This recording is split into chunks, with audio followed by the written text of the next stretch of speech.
Welcome to episode 34 of the Half Point Per podcast. I'm your host, Evan Riggs, joined once again by co-host Dalton, Willie, and Johnny. I hate to say it, Johnny once again out this week. I think he's on vacation. Wouldn't be surprised if he were lying and he's actually just in depression because the Mavs are going to hire Jason Kidd. But it is what it is. No Johnny this week. We hope to see him back next week. But Dalton, in the meantime, how are you, man? I'm doing good. For those of you that follow us on Twitter, there will be a job posting for producer if anybody is interested. But it's good. This is the worst part of NFL offseason because there is just legitimately nothing. OTAs are basically over. Mini camp and training camp's not going to start for a while. And all we really get are these bits from coaches where I look too far into them because I'm too bored not to. And it's just it's the worst time because we're a month away from preseason DFS. I'm pretty much ready to start betting on some preseason lines. And the degenerate in me is ready for the NFL season to get started in full swing this year. Hopefully no COVID at all. And Cole Beasley just retires so we don't have to worry about certain players not getting their vaccines.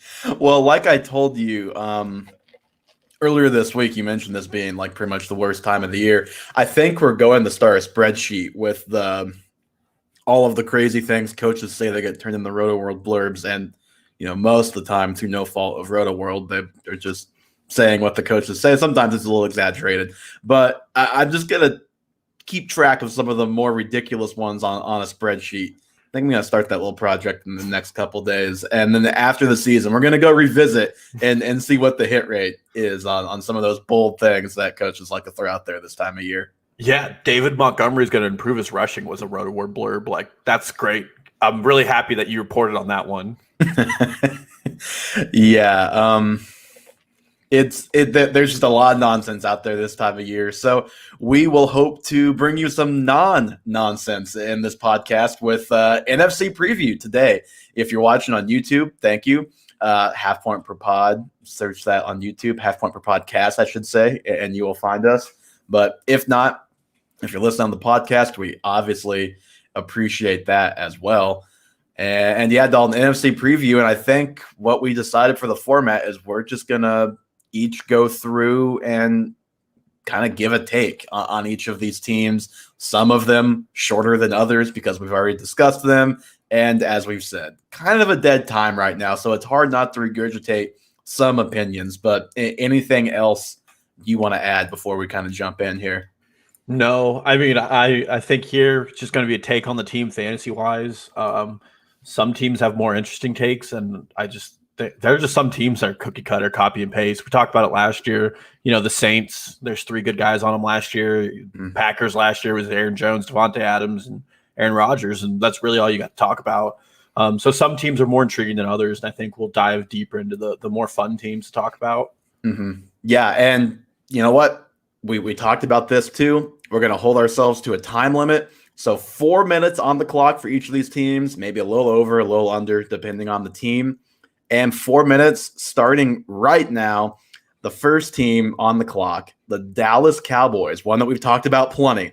And my question with the Cowboys is, should CeeDee Lamb be valued closer to Amari Cooper or Michael Gallup?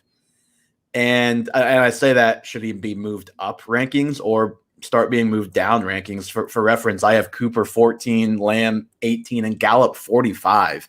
I think as I go back and look at that, I think I'm probably going to end up moving Lamb down just a hair and Gallup up a little ways. We talked about him last week, but for the first 5 weeks, you got Dak for 4.5 games. And again, we've talked about how just insane his stats were, and you can't really take that over a 16-game span and blah, blah, blah. But, Gallup was just not good in those games. But I think what you can point to is a couple things. Number one, he was the outside guy. He was the deep threat guy. And Lamb was pure slot.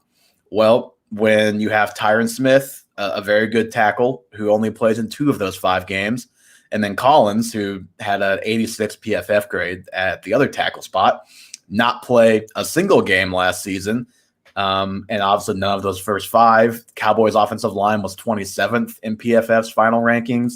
And Second to last in passing. I think Gallup obviously was the one who was most hurt by that, and a better offensive line I think could mean better Gallup and maybe not quite as high a volume for Lamb. So this is funny because we came to a similar conclusion here.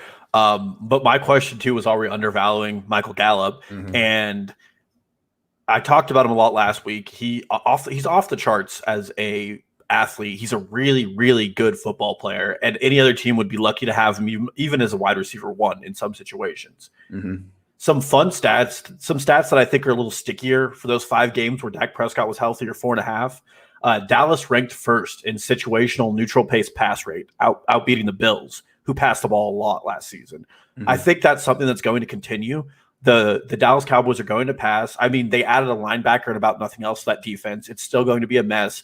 Offensive line's going to improve, like you said. And when Dak was healthy, they were second no huddle rate. They play it fast. You want a team that plays it fast. My question is, why are we ranking Michael Gallup so low? But then you go to a team like the Pittsburgh Steelers, and all 3 of their wide receivers have top 32 ADPs in wide receivers. And Michael Gallup's all the way down at 45. Which team is going to produce more fantasy wide receiver one outcomes? The Cowboys or the Steelers? Big Ben or Dak? I feel like there's an undervalue there. I think it's probably because the general feel better about the top 2 than we do for Pittsburgh, where it's like Deontay Johnson is like kind of clearly the one, but he's not ranked as highly as Cooper.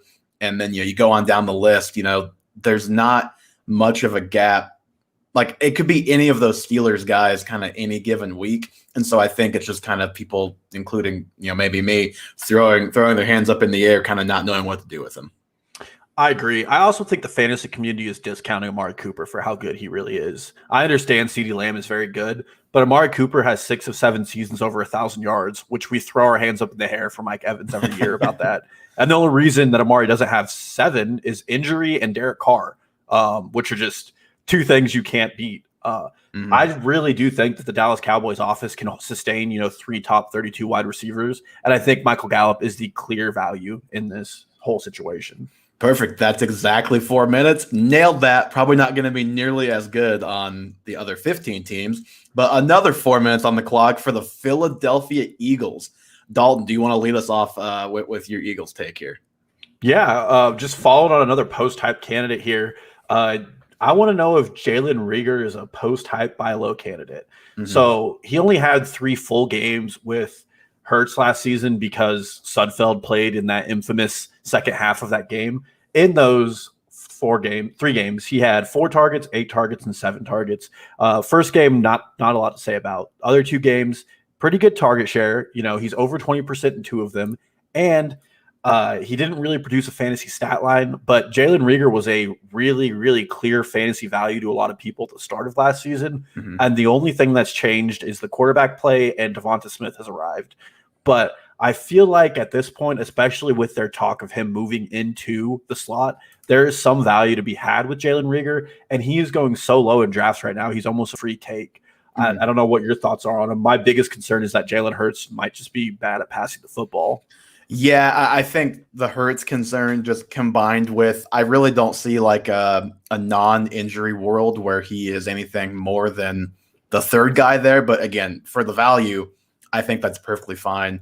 But it's not post-hype to a certain extent, I guess, right? Like post-hype, like he could be a quality bench guy as opposed to last year where he barely was even on your team for a lot of last season. So yeah, I think I can get on board with that. Reagor was a guy that I kind of mentioned last week as a guy that I was curious about. So we'll be curious to see what he can do with hopefully a cleaner bill of health in year 2. And I guess my question with the Eagles is Dallas Goedert, is he ready to kind of be that tier 2 fantasy football tight end? And this is assuming Zach Ertz gets traded or is not there for much of the season, which the longer we go, the more nervous I get about that. But they have so many holes. I still would imagine that they're going to move Ertz for a cornerback or draft capital or something. But, for Goddard, last year, weeks 8 through 15, he's the tight end 9 in 7 games.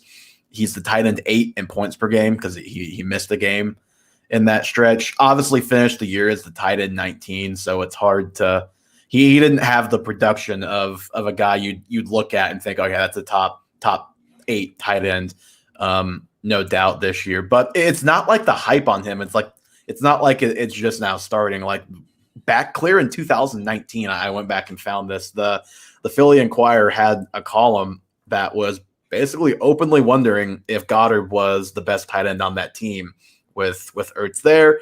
Goddard, it was actually funny, called himself the 4th best tight end in the NFL. In that story, he put himself behind teammate Zach Ertz and then Kittle and Kelsey. So a guy that's confident and a guy that he brings that physicality. He's a great run blocker, which, doesn't directly lead the fantasy points, but he's on the field more often when he can do that. His yards per reception were 8th among tight ends. His yards per target were 9th.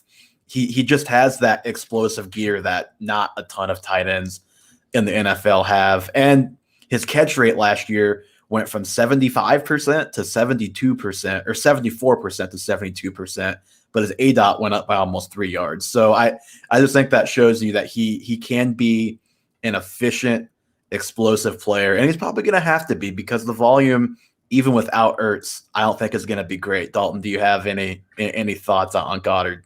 I loved him like you did last year, and I'm actually fully out on Goddard. Fully out? Wow. Yeah. Well, and there's a couple of reasons. It starts with Jalen Hurts at quarterback. I think that the pass volume is just going to suffer there with a rushing quarterback and the way that happens. Secondly, even if Ertz leaves, and you kind of said it, all of the numbers you were giving us, he's 8th, he's 9th, he's 8th, he's 9th.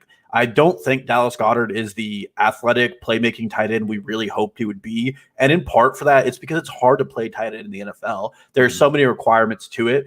And I don't have strong hopes that Nick Sirianni drastically changes the way he utilized tight ends at Indianapolis Colts, which was these weird 3 tight end sets sometimes. Mo Alley-Cox this week, Trey Burton the next week. Even if Dallas Goedert is the shining star, I mean, Mo Alley-Cox is a athletic phenom, and he still wasn't getting playing time. I just have big concerns, and Dallas Goedert has, I think, 2 career 100-yard games. He has played games without Zach Ertz where you really would have hoped he would have popped off, and I just haven't seen it. The last thing I'll say on Goddard, 2 things, I guess. Without Ertz last year, he was up from 13% to an 18% target share. That was in 10 games, so that's good enough. Especially at tight end to be a top 10, top 8 kind of guy. I'm with you. I don't see him as like a top 6, top 5 guy, but I think he is like pretty firmly in that like tight end 7, 8. Like he's pretty well off above those streaming options for me, but not quite in that super elite tier. But I also think he could have some positive touchdown regression. I had it somewhere in these notes, but I lost. I think he only had like 4 touchdowns last year, and that's just fluky, especially for a tight end. A really bad tight end could fall into 8 touchdowns in a season. So he's got that upside working for him. And we are a little over on the Eagles, believe it or not, but we are on to the Giants and on to the best player on the Giants on my take here. Are we going to get that elite Saquon Barkley season this year? Are we going to get elite Saquon back? And this was kind of inspired by, we talked about this. We watched Jason Moore openly kind of wonder on the footballers, can Saquon really go back to what he did as a rookie, where he was basically 2,000 yards from scrimmage, basically had a Christian McCaffrey season. His second year, he played 13 games, rushed for 1,000 yards. But remember, he came back from that high ankle sprain in like 3 weeks, where we thought he was gone for like 2 months, and was not healthy for a very long time in that season. And I actually remember specifically his weeks 14 through 16 that year, which the playoffs, it was like, oh, if you somehow got to the playoffs with Barkley on your team, you won the title, because let's see, I have it somewhere. I already lost it. But basically, he was over. So his first 2 games, he was over 100 rushing yards. And then his last 3, he was over 92. And those are pretty much like the 5 healthiest games he played all season that year. So if you're going to cheat, which I'm going to do, and take those 5 games, take his 5 healthiest games and extrapolate that, that's almost 2,000 yards rushing, 500 receiving, 16 touchdowns. He's not going to do that. But I think the thought that we haven't seen elite Saquon since his rookie year, I don't think that's really true. He started off a little slow last year, but when he was healthy, he was really awesome in 2019. And I'm just going to bet on that guy. He's such a freak of nature. I'm going to bet on the recovery from that ACL. Yeah, I mean, sit down and watch him at Penn State. It's absolutely phenomenal what he did in college football. Him and Christian McCaffrey looked like some of the most dominant college running backs I've seen. My take here is a little dissimilar. It's that I'm incredibly worried about Saquon and Kenny Golladay in this offense, and that I think Jason Garrett gets fired by week 8. Last season, this team ranked 31st in pass blocking efficiency, and then they go out and draft scat player Kadarius Toney 20th overall instead of a guard or a tackle like Christian Darrisaw, which was incredibly confusing to me.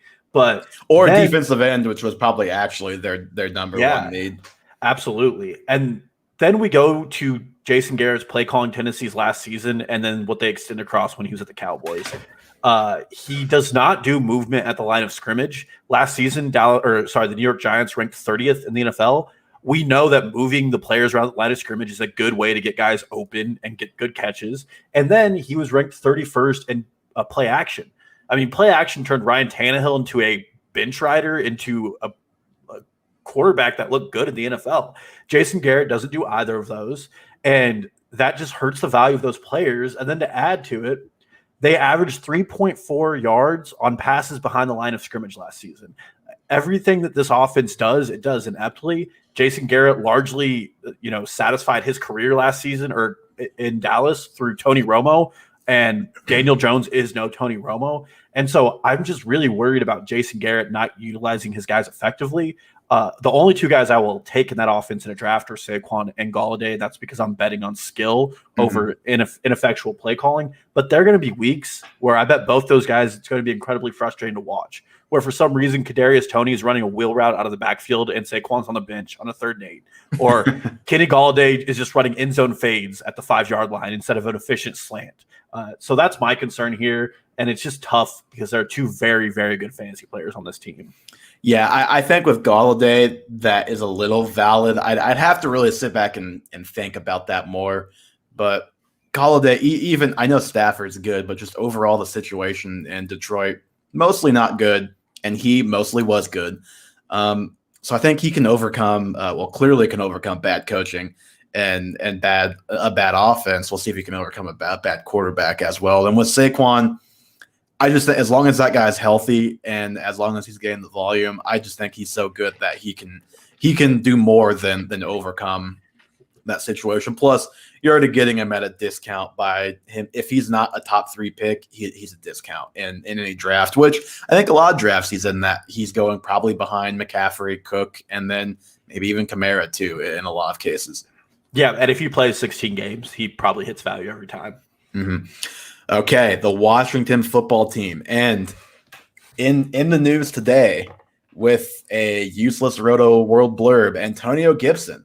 So is this Antonio Gibson hype for real? And I know I told you I was pretty concerned about Gibson, mainly from a health perspective. The longer we go, the less concerned I get.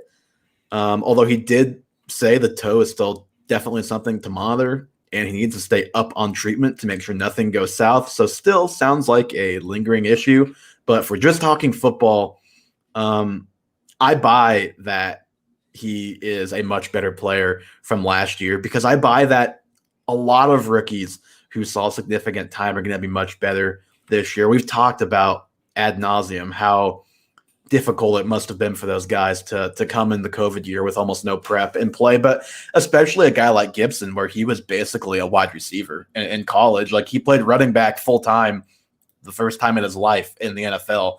That is not an easy thing to do. And I also buy that they want to get him more involved in the passing game. They want to have him take over a little bit of that McKissick work. And with a lot of young guys that are capable, it's not because they need to improve like the route running or anything. It's more of like they need to have an understanding of the offense. They need to have an understanding of, pass protection and a lot of that stuff to kind of take over more of the third down stuff. So I kind of think that he can and will do that last year. And I'm not quite as bullish where I saw a tweet actually right before we started, someone wondering if he could be the number one guy this year. I don't see that upside for him, but I think he's going to turn the high touchdown season that carried him last year into a high yardage, high usage, traditional looking running back line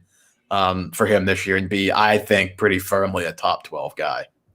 Yeah, I'm pretty excited about him too. I've seen people drawing straight lines from Ron Rivera and CMC, just saying, Gibson has the same skill set. What was surprising about him last year is he came in, like you said, mainly a wide receiver, and suddenly he's playing the first and second down running back attempts, and then J.D. McKissick is playing the receiving role. So, and it's not like he had no receptions. I think he was like at 36, so it was a respectable amount, but there's definitely upside for more. Yeah, absolutely. And I think they take J.D. McKissick and they pull some of his – he was one of the worst receiving backs in the NFL last year. And, of course, Alex Smith just peppered him. My big takeaway here is at the start, there was excitement for Fitzpatrick, and then it really died down quickly because everybody said, well, this defense is so good, they won't play a lot.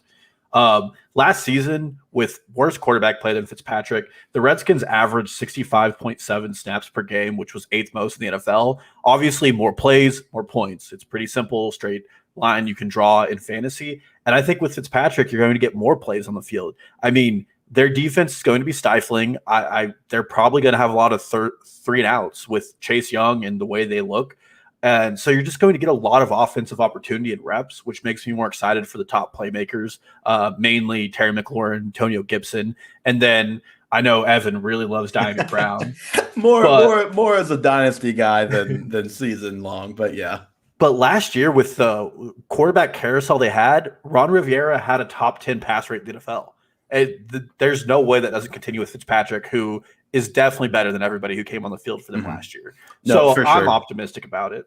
For sure. No, I'm with you. I'm optimistic. I will just say that I don't care about amount of snaps. If Fitzpatrick wants to throw an 80-yard touchdown to Terry McLaurin like every third drive, fine with that too.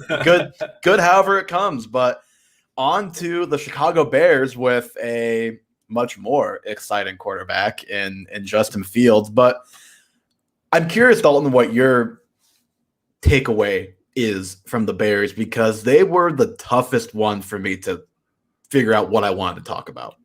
Well, so I wrote down in all caps, Fields will start at some point. That's the first takeaway. Bold. No matter what you say, Matt Nagy, when Andy Dalton has you 0-4 and you're on the hot seat, you're going to start Fields. Dude, he better not wait that longer. He is just going to get fired before he ever gets a chance to coach him.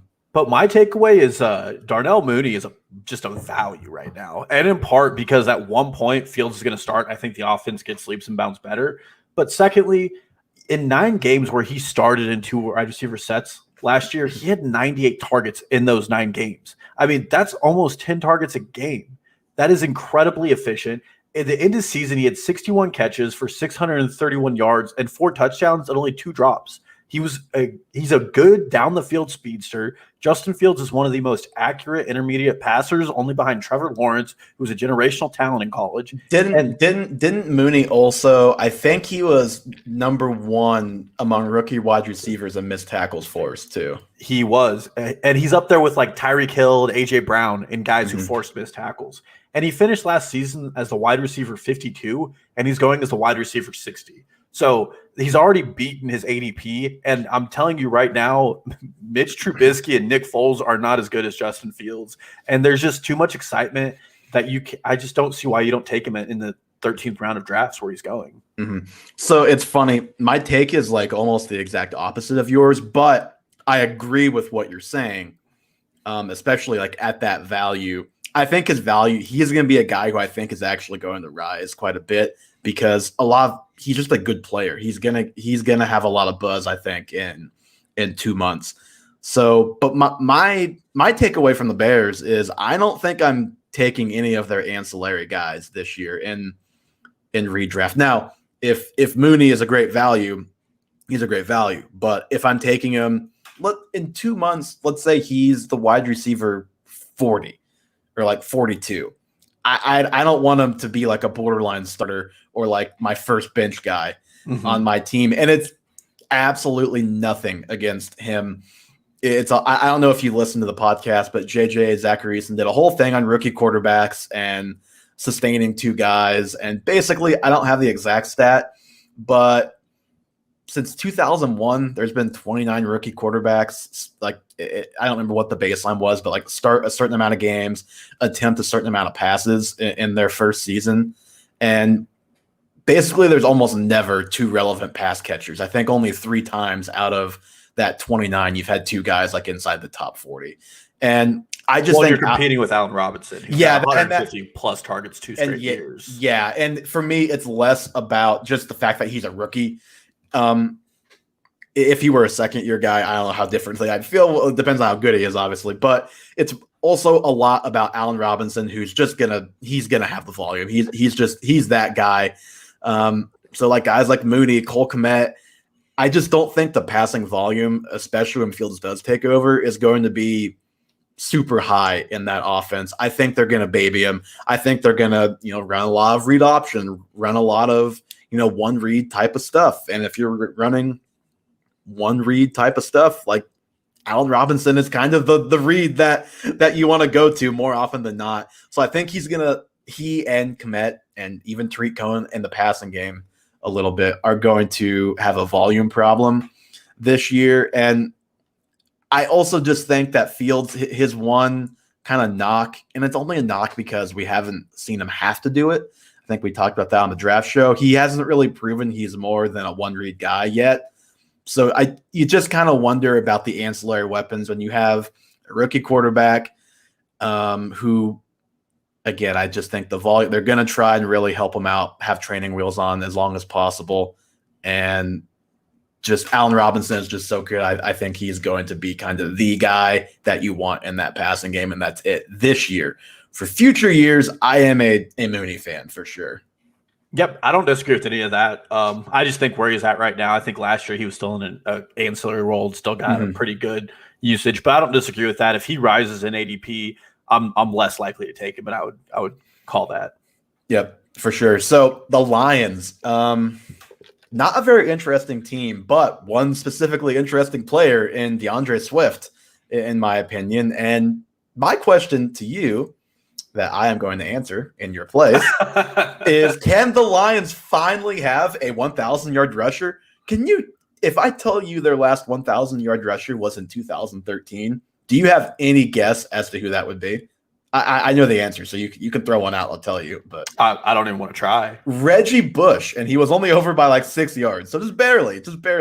So they just, number one, have struggled to have any sort of consistency in production from one running back, basically for the better part of a decade now. But they drafted Penei Sewell. Their offensive line should be improved just by him alone, but they've got some other quality guys in there this year. I know they brought in Jamal Williams, and Swift is a smaller guy, but I think Swift kind of like the Aaron Jones thing, right? Where it's like you don't like it when it's happening as a fantasy manager of Aaron Jones or in the future DeAndre Swift, but in the long term, it's just the best thing for the player, and he's so good. He's still going to produce, but you don't want him getting 25 touches a game because he's not going to last if that's how he's used. So I don't think that's going to be too bad for him. He was the RB20 last season, only started a handful of games, was behind Adrian Peterson in the beginning of the season. I think he missed a little bit of time with injury as well. But if you look at the games, he had double-digit carries, which there were a few games he started, to be fair, that he didn't have double-digit carries. But I think his volume is going to be more consistent this year, just as a year two guy in their system. A coach that I think will clearly want to run the football from every indication.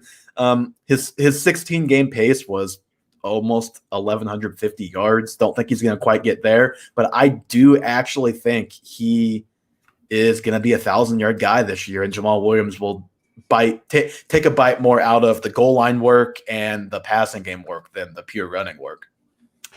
Well, we had the same player in very different takes here. I can imagine. So last season, like you said, he was the RB20 through 16 games. He played in 12 total games.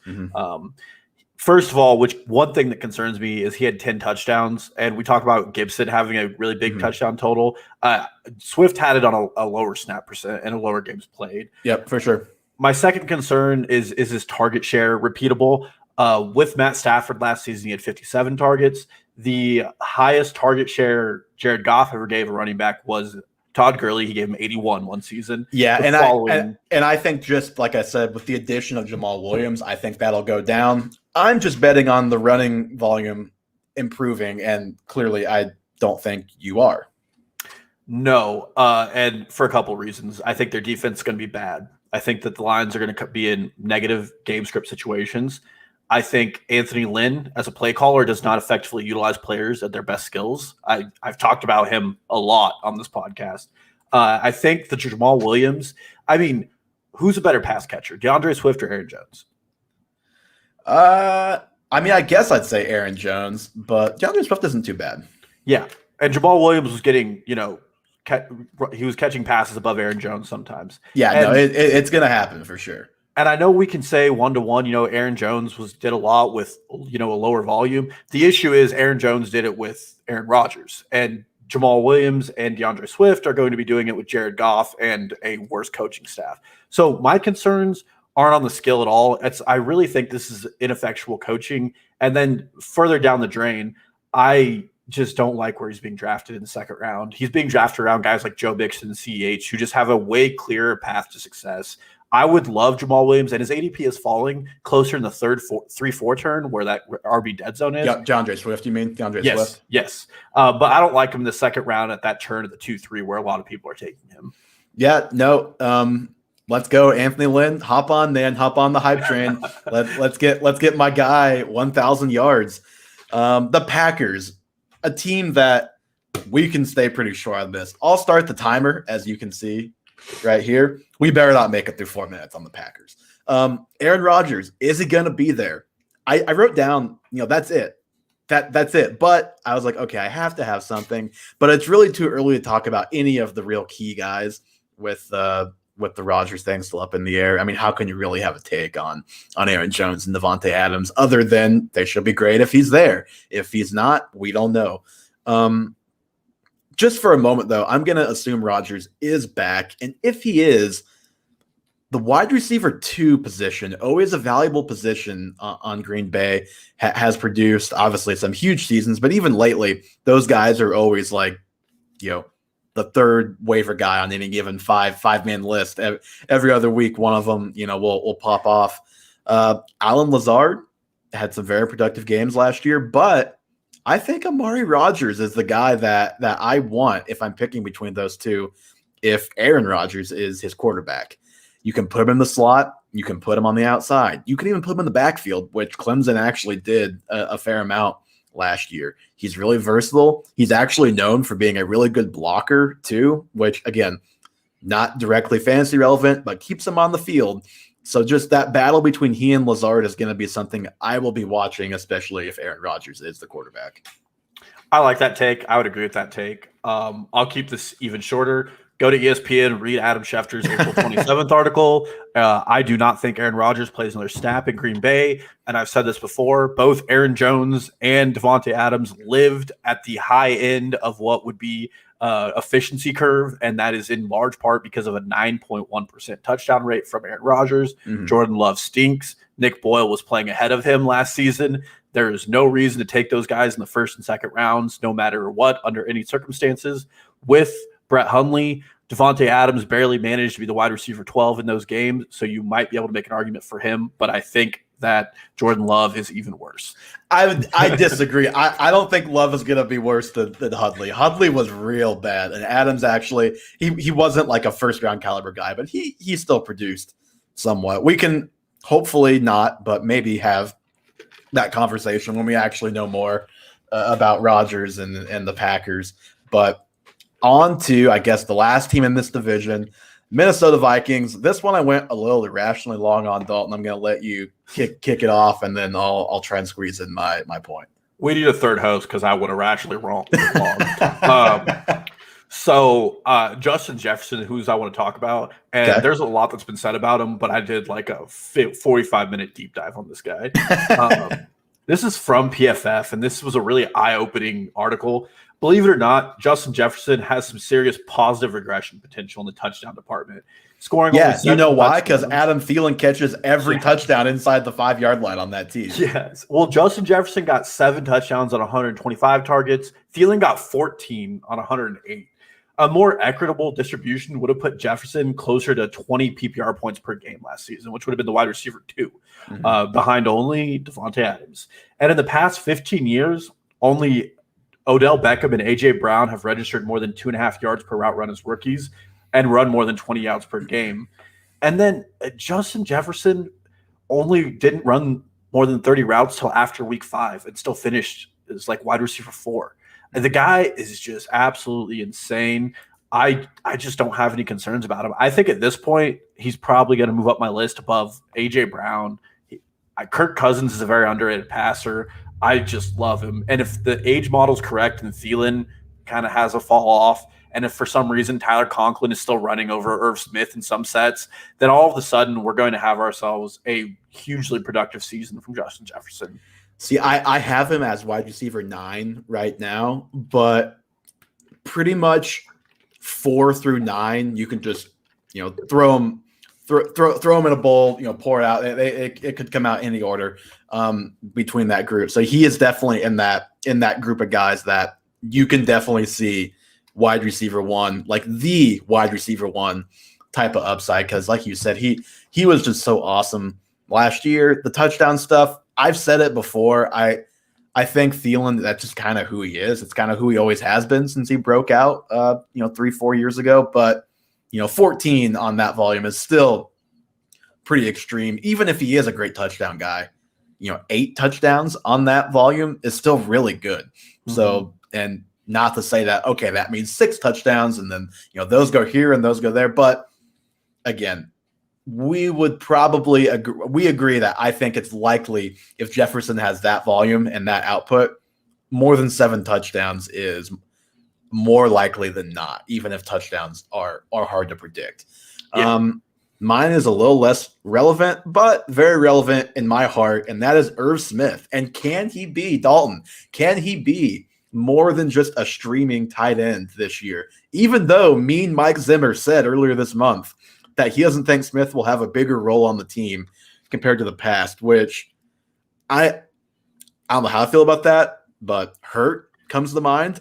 Upset, flabbergasted. I mean, you lose Kyle Rudolph, don't let anybody else. Not expecting all of those targets to go to him, but how can Smith not have just a little bit of a bigger role? I'm gonna give him just like, I think Rudolph had like 29 receptions. Just give Irv half of those. Give him 15 more receptions, and I think he can be a kind of a tight end 8, 9, 10 range and be just above that tier of guys that are shuffling in and out of your lineup every week. I'm going to hurt your feelings here. Go ahead. Because I'm stealing this from Pat Crane for Establish the Run because they just talked about this, and I'm going to steal his research.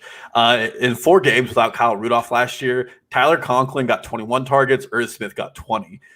They had an equal snap share, and the red zone tight end was unfortunately Tyler Conklin. In 3 of the games, Irv Smith registered 2 red zone targets. Conklin registered 6. So it's just unfortunate because I think Irv Smith is a better player. But if you listen to, I think it's today's Establish the Run, they talk more about it. And it just really seems like our biggest hope is it's Gary Kubiak's son running the offense. And our hope is that the young gun comes in there and says, we're going to install a futuristic offense or a modern day offense, even where we don't run the ball 26 times with Dalvin Cook. And we're just going to throw to our playmaker, first round pick tight end. Well, and what I was going to say is, no Vikings tight end has had more than 50 targets since or in the last 2 seasons. Now, obviously, they've had multiple guys who are getting targets, and one of them is gone.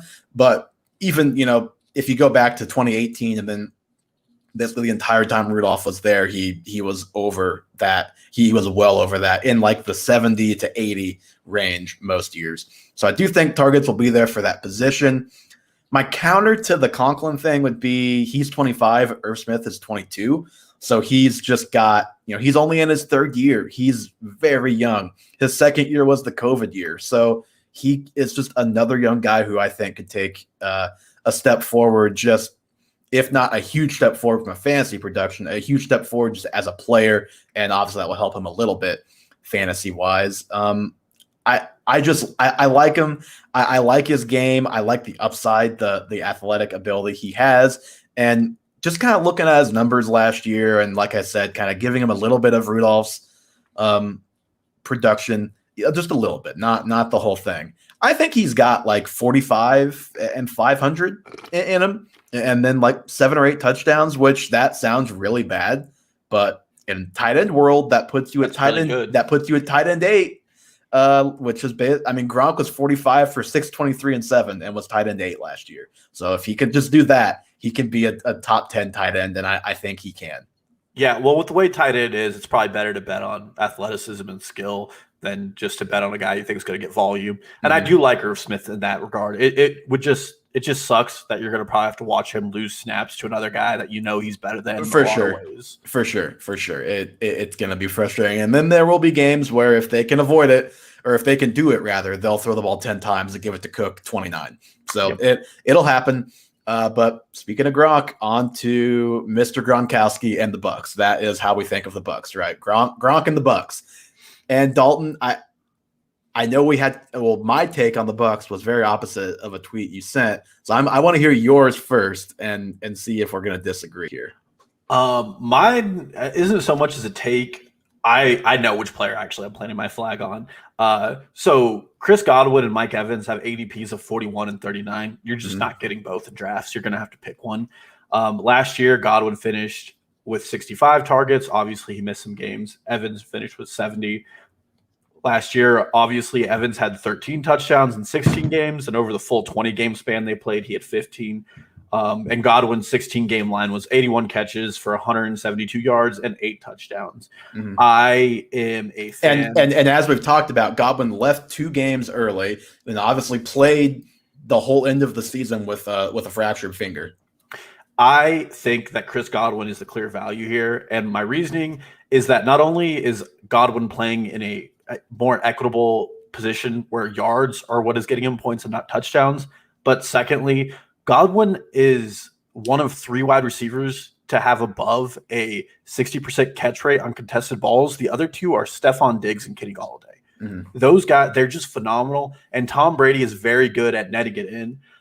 Mike Evans is going to have spiked weeks. I think he had 1 week last year where he had 3 touchdowns and three balls were thrown to him. Well, he had 2 games with only 2 yards last season and still went over 1,000 yards receiving. Yes. It's just, death taxes. Mike Evans gets 1,000 yards receiving. Yeah. You mentioned the Godwin side. My take is actually Godwin and Evans. I love getting both of those guys, not on the same team, although in Dynasty, in our draft, I could have actually drafted both guys. Obviously did not. Would not love doing that, but just in general, at their values, I love taking both guys, even with Antonio Brown, even with other weapons we like there, even knowing that they're going to have games where they run the ball 25 times, because that's kind of the Tom Brady Patriot way every now and then to sprinkle those in. If you look, it's a very small sample, but they won the Super Bowl, so it turned into to something pretty good. But if you look after the bye week, which they really struggled for a lot of the season, Brady and the receivers weren't on the same page. Brady and Arians weren't on the same page. Romo mentioned it constantly. There's no motion. They're not doing anything to make it easier for Brady. It's just, this isn't what he's used to. But weeks 14 through 17, I mean, it was great. Mike Evans, wide receiver 9, and he only had 2 touchdowns in those 3 weeks, which is still good, but it's not like he had 5 touchdowns and that's why he was awesome in that stretch. Chris Godwin, how'd he do you ask? He was the wide receiver 8 in that stretch. So you got 2 guys who were top 10 in that stretch, and not that I'm taking that to the bank, but I think getting those guys both in the teens, and I think their season is going to look more like their last 3 weeks of the regular season than the first, 13, 14, where it's new team, new system, and they kind of got together after the bye week. And I love buying into Evans and Godwin, and heck, even Tom Brady. He was QB5 in that last 3 week stretch, only threw 1 pick in the last 4 weeks, not 3. And he had 11 picks in the first 12 games. So something clearly changed down the stretch there in Tampa, and I am buying that can carry over into next season. Yeah, I would agree with all of that. It's just I know if I'm there picking, you're gonna have to plant your flag on a guy. I'll probably take Godwin. The other thing I would say is I would expect Tampa Bay's defense to take some positive regression in the negative way. They were very good last year in the season. And we just know defenses is a way harder metric to predict year over year, especially pressure rate, which they were incredibly high at. And their cornerback situation is not as stellar as it looked in that playoff run, in my opinion. No, I'm with you there. For the Falcons, and what has turned into probably one of the most interesting storylines heading into the season, in my mind, is Kyle Pitts. Now that Julio is gone, my question is, how high is too high for Kyle Pitts and redraft for a ranking? I mean, I have him at tight end 7. Fantasy Pros has him at 6. I haven't updated any ranks since Julio got traded. I think I'd be okay with him as high as tight end 5, maybe even tight end 4 above Mark Andrews, because Andrews, as we know, can be a little hit or miss, isn't quite as elite as that top tier guys athletically. He's just a generational talent. Like everybody says it. I'm going to believe all the experts until proven otherwise. I know tight end is a tough position to come right in and produce, but I hate making this argument, but I don't mind making it when I'm coupling it with the fact that here's a great player, plus who in the world else is going to be number 2 in targets on that team? Seriously. Like name 2 other receivers on that team. Well, I can right now, but that's because I started this off with who's the wide receiver 2 was my initial question with the Atlanta Falcons. And the 2 names are Russell Gage and Olamide Zaccheaus. And I'm not saying that right, probably. But when I wrote down who was going to be the wide receiver 2 in Atlanta, I came to Kyle Pitts. So here is my because we probably have similar takes here. If you draft Kyle Pitts as the highest drafted tight end of all time, talking real life NFL draft here, you're not just lining him up at tight end. And again, like I said, tight end is a tough position to just come right in and play. But you know what? Receiver, we see a lot of guys coming in and produce right away. I think he's going to be more receiver than tight end this year, and probably just for his career because he's that kind of mismatch on the outside. Well, he lined up as a receiver at Florida in 40% of his snaps.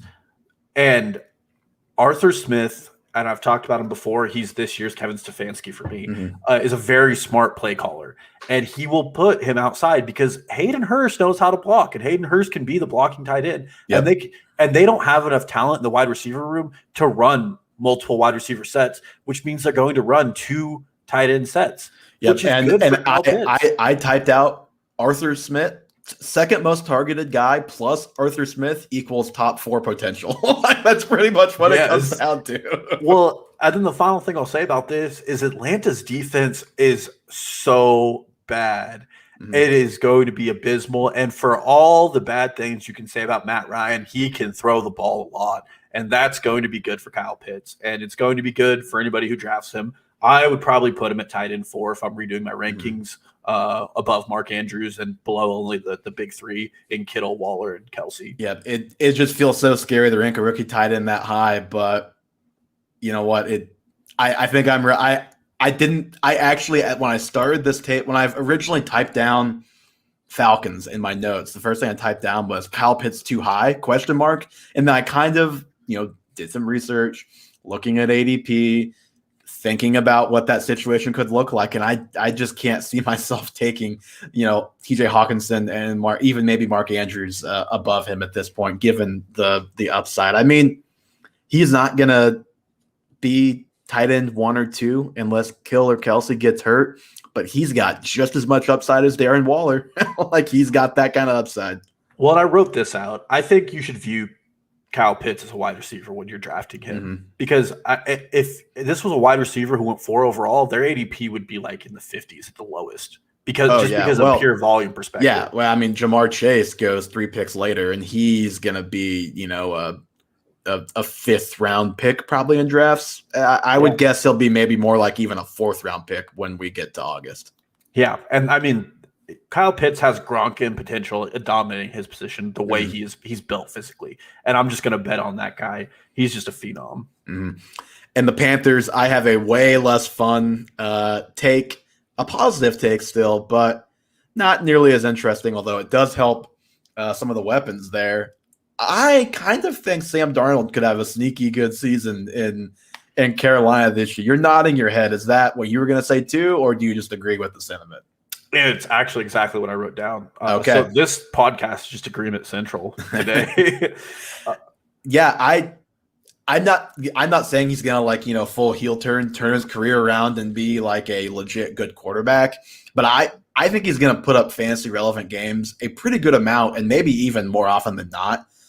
If you tell me he starts 16 games, I'd tell you probably 11 of those you feel will end up being games that you end up feeling good about starting him.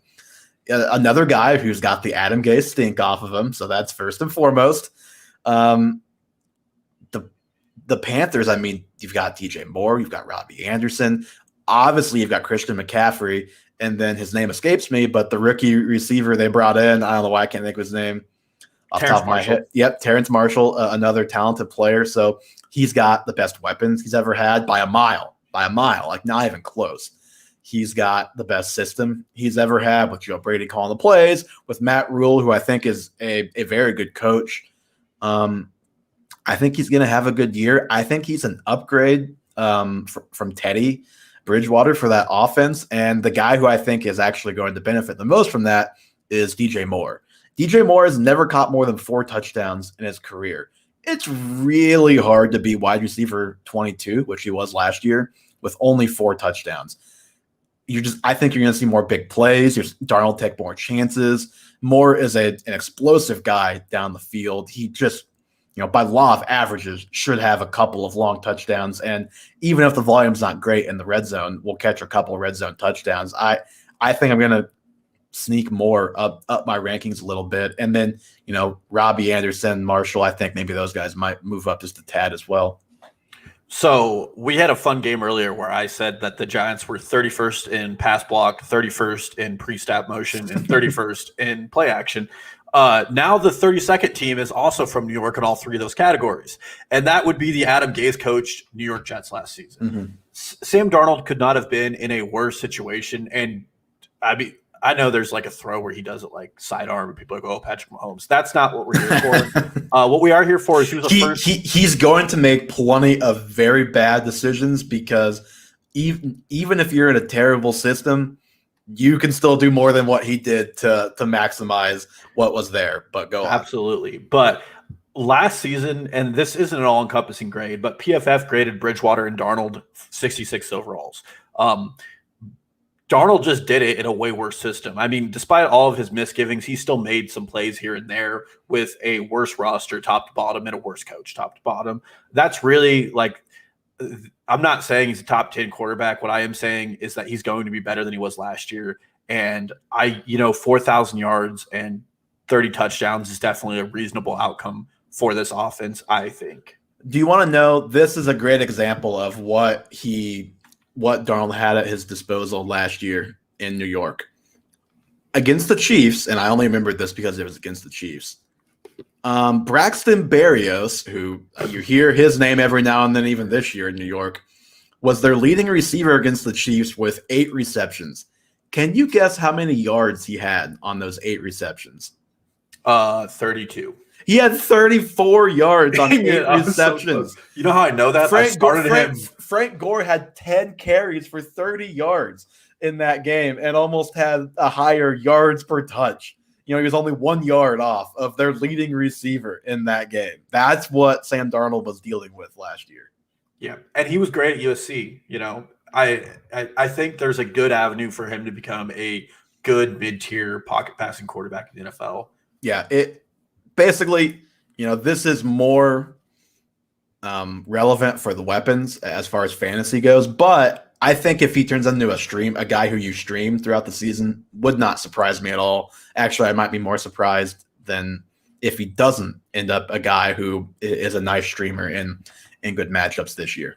Yeah, and if boring low ADOT Teddy Bridgewater can sustain 3 top 32 wide receivers and a top 16 running back, Sam Darnold can do that because I think he can push the ball more if he stops seeing ghosts. And McCaffrey is just going to help that offense. And he's even going to have a better situation than Teddy Bridgewater had last year because hopefully Christian McCaffrey is there for all or most of this season. And speaking of quarterbacks, we are on to the Saints, who they have some quarterbacks. I'm going to choose to not talk about that today. I'm going to talk about Michael Thomas, who, yes, we've talked about him some. So I'm not going to talk about him too much. And it's really just kind of it's not like a huge misgiving, but I just think he's being undervalued in drafts still. On Underdog, he's the wide receiver 9. I have him at 8, not much difference, but he's going in the 3rd round, and I would take him ahead of, both tight ends going ahead of him, Kittle and Darren Waller, not Kelsey probably, but those 2 guys for sure. I think he should be more like a mid to late 2nd round pick, and that early in the draft, that gap does matter a lot more than like a 5 to 6 pick range than you would think, just because it's all studs that early in the draft. He's coming off the injury, coming off a down season. We obviously know what happened last year. The year before that, we know what happened too. It was a historic season with, yours truly, Teddy Bridgewater, who we just talked about, throwing him the ball for probably 75% of that season because Breeze had the thumb injury pretty early on, which leads me to say I'm not really that worried about who the quarterback is for Michael Thomas. I think whichever one of those guys is, he's going to be awesome just because he's awesome. The narrative is he's slant boy, right? All he can do is run slants. Trust me, just go to YouTube, look up Michael Thomas highlights, watch 3 minutes, and you'll see that he actually does way, way, way more than that. He's awesome at running a slant, don't get me wrong, but is it also not possible that Drew Brees was a bigger reason why they had to run so many slant routes because he was pretty much playing with a dead arm the last couple of years? Well, and on top of all of that, if you're just looking at the roster, there's one guy who can catch passes. It's Alvin Kamara, and then you have Damiere Byrd, Traquan Smith, and Marquez Callaway, who've never been anything. Yeah, I know there's hype around Troutman. It's the same as it's been. It's Michael Thomas, it's Alvin Kamara, and then I don't care about any of those other guys there. And with a bum ankle with Taysom Hill last season, he commanded a 26% target share. Mm-hmm. Right now, he's under A.J. Brown, Calvin Ridley, Justin Jefferson, and DK Metcalf. I think he has a good argument for being the 5th wide receiver overall off the ball. Yeah, and what I was going to say, those guys all have great upside, like we just talked about with Jefferson, but who has more upside than Michael Thomas, who we've literally already seen have a historic season? So I just think again, you're already getting him at a discount with where he's going if he's the 7th, 8th receiver off the board, which I might move him up a little bit, but that's about where I have him now. I just think he's a couple spots too low, and if I'm getting him in the early 3rd, I am thrilled with that. Well, then if you get a Jameis Winston 5,000-yard, 30-interception season, Michael Thomas is going to go nuclear in fantasy. I don't think Sean Payton or Taysom Hill would allow that. But Dalton, what's your Saints take here? Wow, I didn't have a take. Mine was Hill or Winston, and I'd prefer Winston. What sucks about the Saints is they didn't hold OTAs. Their minicamp's not until July 27th, and their first preseason game is August 14th. So if you're drafting anytime soon, I probably wouldn't take either of these guys. And if you have real concern about Hill, I wouldn't. The only thing that knowing Winston would start would change for me is I think Marquez Callaway or Traquan Smith is worth a very, very late round dart throw. But I don't have a lot here. We don't have to spend a lot of time on this. I think both guys are probably going to see reps in the season, and it might be a mid-season thing where we know who's really the guy. Yeah, I think my take on that quarterback situation is if you're looking for the better fantasy play at quarterback, it's probably Taysom Hill just because he has the rushing upside and can throw a little bit. If you're looking for the guy who's going to help the others maybe be fantasy relevant, not Michael Thomas, not Alvin Kamara, but maybe make anybody else on that team streamable at least, or at least maybe you want to use them in DraftKings one week, you want Jameis Winston. I think that's the extent of my take there. I think that's a good take. All right, the 49ers, another one who I really struggled with. I think like the Bears, just because we don't really know when the rookie is going to take over. We assume that'll happen, but I'm a little less sure it's actually going to happen early in the year or even this year with the Niners. I mean, Garoppolo could have a longer leash than what's going on in Chicago. But Dalton, I'm starting to wonder, and I had Deebo Samuel at 30th in my original rankings. I'm starting to talk myself out of Deebo Samuel, and I'm wondering if he's worth the risk at a wide receiver 3 type of draft slot. And in my opinion, I don't think so. I think I'm out on Deebo where he's going, which is in like the 33, 34 range, and where I originally ranked him. I know it's really hard to know about this team, number one, because the quarterback uncertainty. Number two, because their top 3 weapons, not including the running backs, Kittle, Deebo, and then Ayuk, they played 4 games together last season. And in those games, it was, Kittle was like 10 targets a game. The other guys were, Deebo 5.5, Ayuk 5.3. The problem is a lot of those games, especially that Ayuk and Kittle played together, a good portion of them were early to mid-season before Ayuk really broke out. I think Ayuk's last 8 weeks or so proved to me that he is the superior guy to Deebo. I think he's higher in the pecking order in that offense. I think everybody has it ranked that way too, so that's not a hot take. But I don't think we're taking the downside into consideration for Deebo enough, because he is at best the 3rd option on that offense, at worst the 5th option on that offense. If both running, you've got 2 running backs probably every week, could be different guys, but 2 running backs every week. You've got Kittle, and then you've got Ayuk, and then if you've got Lance, you've got the running quarterback even too. So there's just a lot there in an offense that I'm really unsure what it's going to look like. And then Deebo himself just has the injury concern that you have to bake into his ranking too. He had it in college. He was banged up last year, and it was multiple injuries. I had it on my team. He was hurt, came back, hurt again, came back, hurt again. So it was like 3 different injuries for Deebo last year. So his upside as the 3rd option at best, to me, isn't worth the downside at that spot. And I'd rather take like a Devontae Smith right around that same draft range, for example. So it really sucks that we're having very similar takes on all these teams. But the first thing I wrote down was I treat Deebo like a running back, in that you don't expect a running back to play 16 games. Just the style of play. I mean, I think Deebo and Chris Carson are similar in the sense that they almost run over guys. If we're making like weird comparisons. One thing I will say is that Deebo's number 1 in yak yards after the catch in 2020. He had 12.2 yards after the catch. Second place was Mecole Hardman with 7.7. I will say he only played like 4 or 5 games last year, though. And also he had a game against the Rams where, like, I don't know what was happening in that game, but they legitimately, I don't know if I've ever seen a team look worse trying to tackle a wide receiver before than them trying to tackle Deebo. It was like embarrassing. Well, and not to stay on Deebo too much, but my take is Brandon Ayuk is highly undervalued. I actually listened to the same podcast you did with JJ, and I think that Brandon Ayuk is probably going to command the most targets out of this if we do see Trey Lance start. Last year, he was 2.44 yards per route run and had an 86.3 receiving grade from PFF that ranked 3rd among rookies. And he averaged a 10.9 yards after the catch per reception in his final season at Arizona. And he broke 14 tackles last season in a very limited sample size. Ayuk and Deebo are very similar in the plays they make, but I just think Ayuk's a little better. And he's going as the wide receiver 27. I think he has top 24 upside, and it's just an easy call for me when picking between him and Deebo. I think he's more likely to stay healthy. The big concern here is this is a run-first offense. It's probably going to have a rushing quarterback at some point. Yeah, and then obviously they both have a George Kittle problem too, right? So then you've got that kind of hurting the upside. Yeah, but that was my take from this, is that I'm picking a wide receiver and I'm kind of planting my flag on Ayuk. I'll probably move him up, move Deebo down, and then we haven't even talked about Jalen Hurd, who we haven't really seen on the field, but he's a guy that a lot of people were excited about a couple seasons ago when he landed with the Niners. Yeah, for sure.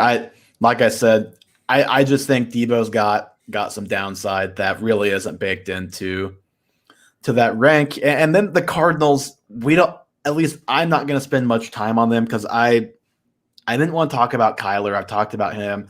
DeAndre Hopkins, he's obvious, right? So I guess my main takeaway is outside of Kyler, outside of DeAndre Hopkins, I'm not sure if there's any other every week starters on this team. And, that really is just an indictment on Christian Kirk and mostly on Chase Edmonds and then a little bit James Conner, I guess. And I talked about Edmonds, I think, last week, why I'm out on him compared to the market. There's just so much unknown, too, with how this depth chart and how the volume is going to shake out there. I mean, you've got Conner, who he could split with Edmonds. He could be the 70% to Edmonds' 30%. It could be the other way around because Conner is just kind of done at this point. I just have no idea what to make of the volume between those two. And then you have all of the receivers on top of AJ Green, Christian Kirk, Andy Isabella is still alive and there. And then obviously Rondell Moore, who I mentioned last week, I think is going to be kind of that extension of the running game, that Deebo Samuel type of guy. And the damning stat on Chase Edmonds, if you're just thinking about him, he has 4 carries inside the 10-yard line in his career. And so, or maybe it's just in the last 2 years, but that's basically his whole career, I guess. He's still a young guy.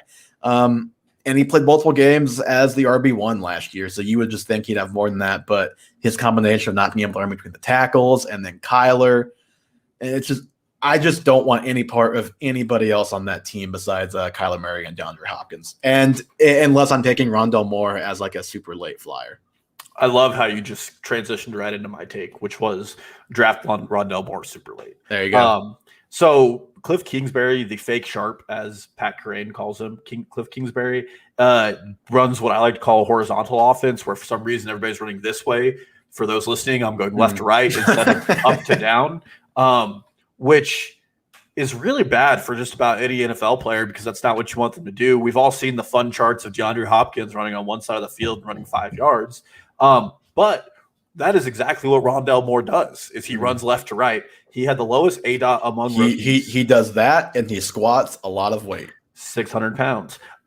He is massive, and he's also very tiny. Yeah. But if I'm going to take a guy, it's a guy that looks like he fits into the scheme well, and they've invested money in. I think they're done with Christian Kirk. I think it's weird they went from one busted Hall of Famer and Larry Fitzgerald to a new busted Hall of Famer and AJ Green, who's just going to take up unfortunate time from other guys. But I think Rondell Moore is going to have a very good opportunity here to have a Juju-esque season where he has a 3.2 ADOT and just is catching 8 passes a game. And in PPR, that can be valuable. And so I'm okay with taking it from him. Plus, he's an athletic freak. So if he can beat some cornerbacks off the line, some slot corners who are typically smaller, and we know this guy's a beast when it comes to, squatting 600 pounds, I'd just take it. Only concern with him is he really hasn't played football since 2008. But 18. Yeah, 2018. 2008, actually. Yes, this man. It'll be a long time. This man hasn't played football since AJ Green was in college. That is sad. That I think that's pretty close to being true when he was actually in college. The thing I'll say about Rondell Moore that a lot of draft people came back to with him, the people that liked him, Purdue beat Ohio State in 2018, and Rondell Moore absolutely dog walked that Ohio State defense up and down the field. He was by far the best player on the field, against Ohio State. So multiple first round top 10 picks probably playing on that defense specifically, but on both sides of the ball. And he was the best guy as a true freshman. You mentioned it. He's been banged up. Hopefully he's healthy. I like him long-term. I like him as a long shot. I definitely like that call.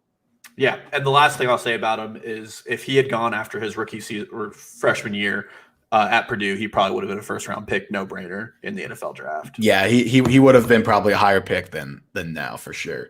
Okay. This is my hot take. We've got. Which team are we on? Because I have a very fun take on one of these. So, I am on the Rams, and okay, is the Cam Akers hype getting a little out of control for you, or is that just me? Okay, so this is where we fight. I mean, okay, this is where it gloves off. It's no. I looked at his underdog ADP. He's going as the running back 8. I think Fantasy Pro, and that's number 10 overall. So first round pick now. Over Chubb, over Aaron Jones, which, jury's still out there whether that's right or wrong.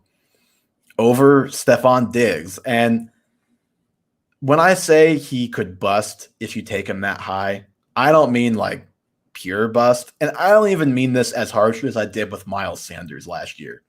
But again, like I said with Michael Thomas, I just think if you're reaching on a guy that I feel should be 6 or 7 picks later, that's a big difference that high, and especially at that 1-2 turn. And I'm just not comfortable with him as like a top 15, especially top 12 overall player. Could he be that? Sure, but I just think we're overlooking some of the downsides here with him. Just a couple numbers I'm gonna throw out there first, then we'll get into it. He was 37th out of 63 in elusiveness last year per PFF, 34th out of 63 in contact per attempt, yards after contact per attempt, excuse me. Only a 50% success rate on 26 tries in short yard situations, and then I think he was like 1 of 2 on goal to goers. I don't know, some way. I didn't even include that one, but I remember it. He obviously had great numbers down the stretch. 561, 147 receiving yards in his last 6 games, and that's if you're including a couple games in the playoffs in that run. But that's just a really small sample size to boost him to a top 10 pick over guys who we've seen do this year in, year out. He had 15 or more carries in all of those games, averaged 22. Only 14 targets in those 6 games. And then actually, if you just looked at the regular season, only 14 targets. And obviously, he played very few games, but only 14 targets in 6 games still works out to, just like 37 targets, which that's like not too far of a cry from Josh Jacobs as a rookie type of volume. So you just got, if the rushing efficiency dries up, not like all the time, but he just has, I think if the passing game, if that's not there for him, and if the rushing efficiency and volume drops at all, I think he's going to have a tough time living up to being a first-round pick. Is he fine in the mid-second? Absolutely. I still love Akers. I'm just a little worried we're getting too carried away here. You want to get spicy? Go for it. If we're going to make the comparisons that you're making to Akers, I would say that Jonathan Taylor is very much being overdrafted for the same reasons. But Taylor has more of a proven track record. He also caught more passes easily than Akers only had 11 receptions last year. Well, and to be fair to Akers, he was hurt with an ankle for early part of the season. But my second point, and I talked about this a little earlier, Stafford targets running backs at a higher percentage than Jared Goff does. And I think part of the reason that Stafford was brought in, this is bad because I was going to talk bad about Stafford this entire Rams talk. Part of the reason I think he was brought in is because he's a more diversified passer than Jared Goff. He's willing to look at guys down the field. He's willing to look at tight ends. He's willing to look at running backs. But secondly, I mean, if you look at Jonathan Taylor, he had 1 game over 100 yards until he gets to Green Bay where he gets 22 touches and 90 yards. He has the COVID game. Then he plays a bad Houston team. Then he plays a bad Raiders run team. Then he plays a bad Houston team again. 1 hard game to end his season was against the Pittsburgh Steelers where he had 74 yards. And then he has his monstrous 253-yard game against the worst rush defense against Jacksonville. Mm-hmm. And I only bring all this up because we've made a lot of hoopla about David Montgomery really, really pad the stats to end the season. And Jonathan Taylor did very similar things. The big difference I see between Cam Akers and Jonathan Taylor is I think Cam Akers has a very unimpeded role to like a 75% snap share. And I don't believe that Jonathan Taylor is still going to get that. And he's going to have to work up a lot more efficiency. And the last thing I'll say about Akers is his playoffs. I mean, he was playing with Shane Walford and like a broken Jared Goff. And he had 28 carries for 131 yards against Seattle, and then 18 carries for 90 yards against the Green Bay Packers. Both those games, he had touchdowns. In both those games, he only got 3 targets. And I really do think that's the fault, 1, of Shane Walford is not a starting quarterback in the NFL, and 2, Jared Goff probably isn't a starting quarterback in the NFL either. I like him a lot. I think his upside is there.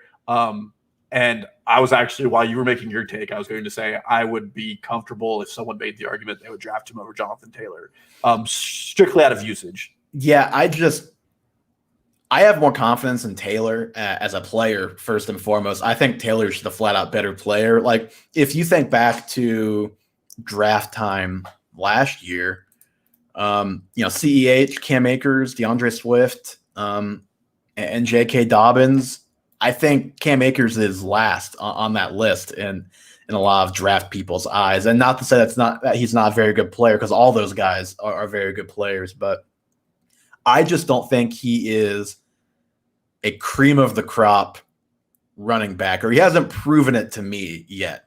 Could he still be? Yeah, absolutely. He hardly has played, but he just hasn't proven that yet. The passing volume wasn't there last year. His last year at Florida State, it was only 16 receptions, so it was basically like 2 a game. So he's just not, and Jonathan Taylor, he wasn't a pass catcher in college. He was last year. He could still evolve there, but he hasn't done it yet. I'm a little nervous picking him over others, like Nick Chubb. There's no world I'm picking him over Nick Chubb. Just no world. That's fair, but I'd make that argument for Taylor too. Yeah, Taylor, I just think he's more unimpeachable as a player in my eyes right now, and I'm less concerned about the volume aspect of it with Taylor than you are. Akers, his final season of college, had 30 receptions at Florida State in 11 games. Maybe I looked at the wrong one. Well, but neither this nor that. I agree that there is some hype there. I just think the way running back works in fantasy football is you kind of have to overhype certain guys to try to get them before they really break through. Because if Akers is what people think he's going to be, he's a top 4 pick next year probably. Yeah, no, for sure. And you're just taking a risk taking him over again, like a guy like Nick Chubb, even like if Rodgers, and again, like Aaron Jones is pretty much being taken in a spot where if Rodgers were there, that's where he'd be taken. I'd still take Aaron Jones over Cam Akers with Aaron Rodgers too. Well, one thing I will say is that it's very rare just to get a really, really high usage back in the NFL. And Sean McVay is one of the few coaches who's shown he's highly willing to do it. And I think that's an incredibly valuable position to have somebody in. And I think Cam Akers could find himself in that. And if you get, 14, 15 games, he's just going to produce value on a sheer efficiency standpoint. Sure. I also wonder a little bit with his volume at the end of last season. He basically didn't play all year until, he appeared like in 1 or 2 games, got hurt, was out until the last couple weeks of the regular season. I kind of wonder because they were at a point they had to win every game, and they clearly wanted to get him involved. But this guy hasn't played. He's been on the shelf all year. Let's run him into the ground. I don't necessarily think that type of volume is just going to seamlessly translate into next season. Will he have high volume? Yeah, he will, but it's not going to be what it was last year. I'm not saying you think that, but I just think anybody who thinks he's going to average 20 carries a game just because he did it last year, that might not be true.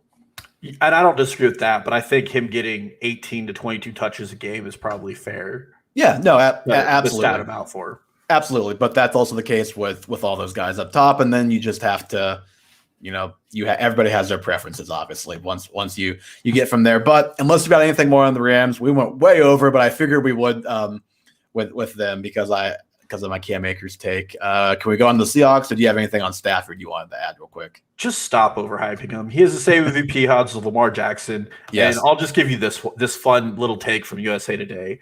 He could push for 5,000 yards passing and 40 touchdowns in 2021 if the Rams' top playmakers stay healthy. Oh, come on.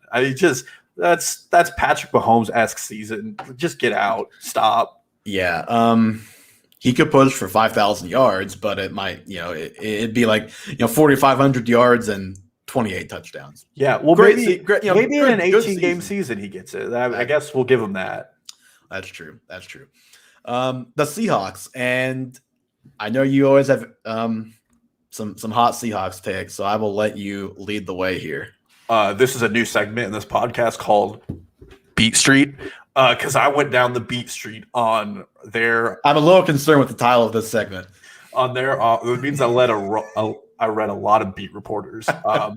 Shane Waldron, the new offensive coordinator. You want to hear some fun facts about this guy? Because I'm suddenly back in on the Seahawks. He worked for the Patriots. We have the same take then. Oh, good. Again, we're just doing this. He worked for the Patriots as an intern in 2003 and 2004, and then worked as them as a passing game coordinator in 2008, 2009. Then he went to the UFL or whatever that is. Don't care. Came back to the Rams and was their passing game coordinator under Sean McVay in 18. You know what all those teams have in common? They pass the ball at a very high rate. Mm-hmm. Over his last 4 years in Los Angeles, the Rams ranked in top 10 in passing yards per game and in rushing yards per game. He increased the tempo at UMass when he was the coach there as well. And Pete Carroll has been adamant about saying he's going to let him run the game. And historically, Pete Carroll has let his offensive coordinators dictate how the game goes. I think that everybody's gotten distracted by his press conference at the end of last season, myself included, where Pete Carroll said, run the damn ball. And that Shane Waldron will run the ball, but it's because the Seahawks are going to pay at a much faster rate this season. They're going to run more up tempo, and they're going to just look to play the game at a quicker rate. Last year, Brandon Thorne had them as the 18th fastest rate of play team. I think that Shane Waldron could skyrocket them into the top 8, which I've said it like 4 times here. That's where the value is. And he doesn't run a vertical offense. He runs a smart offense, which means that they're going to be doing intermediate routes. DK Metcalf isn't just running flies anymore. I think there's a lot of value to be had here, and that Russell Wilson is being treated as like the quarterback 8 when we know his range of outcomes is quarterback 1. Mm-hmm. Yeah, and we have the same. We agree, and the point you made at the end is my overwhelming thought that I came away with after, as you say, taking a trip down Beach Street and reading the beat reports. I also read Matt Harmon wrote a story about the Seahawks, talking about best ball, how he loves best ball, stacking the Seahawks this year. And you know what? When Matt Harmon talks, especially about a passing game, I'm going to listen. And the points that he made, the horizontal game, that is just exactly what they need, because we talked about it. Other people talked about it at the end of last season. The Seahawks just playing got figured out at the end of last year. And it was because they were relying on the deep ball. I think, as Matt Harmon put it, their entire offense was 3-pointers, if you want to cross sports. That there were no layups, no getting the free throw line for cheap points. It was all 3-pointers, which puts a ton of pressure on Russell Wilson and a ton of pressure on the receivers, and is a big reason why you saw Tyler Lockett have 30-point games, 3-point games, 25-point games, 5-point games.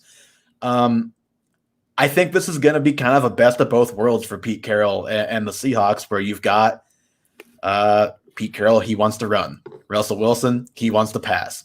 You've got an awesome run game that can set up easy passes on play action stuff, motion stuff, get Russell Wilson moving outside of the pocket, and not necessarily to run, but just to set up some of the easy stuff horizontally.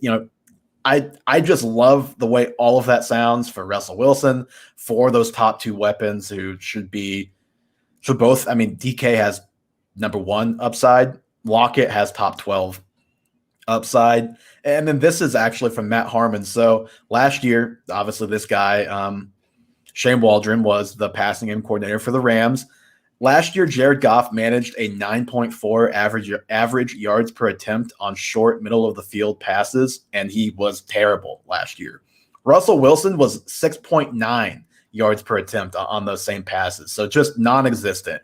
And they needed some diversity, some creativity in that offense, and this is it. I love the Seahawks coming into this year.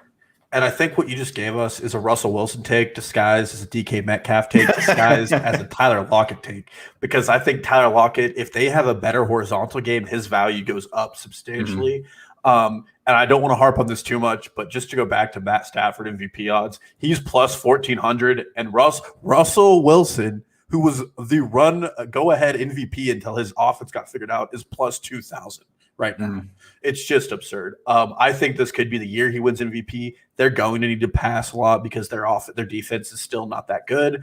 And I really do like Shade Waldron. I think he brings a little more unique, non just vertical offense to this team, which could be very beneficial. And it's funny that you and I, through different ways, came to the same conclusions about this team. Yep, no, absolutely. I was pretty out on Tyler Lockett. Now after after Beach Street, after all the beat reports, I'm just gonna keep calling it that now.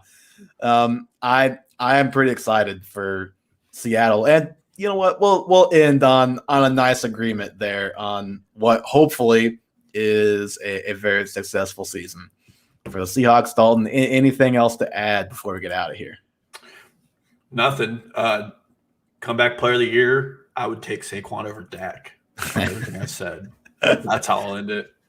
All right. A little interesting because you were concerned about Jason Garrett earlier on, but that is going to do it for episode 34 of the Half Point Per Podcast. Thanks for those of you who watched on YouTube. Thank you to anybody listening on your podcast app. Again, Apple Podcasts, Spotify, anywhere you get your podcasts, you can find us. We will be back next week. We are back to weekly again. It'll be the AFC side of this. We kept this one under an hour and a half. We will see if we can do that for the AFC. There are some interesting teams on that side of things in the NFL. But follow us on all social media platforms, Twitter, Instagram, TikTok. All of that stuff is in the show notes. And we'll talk to you guys next week.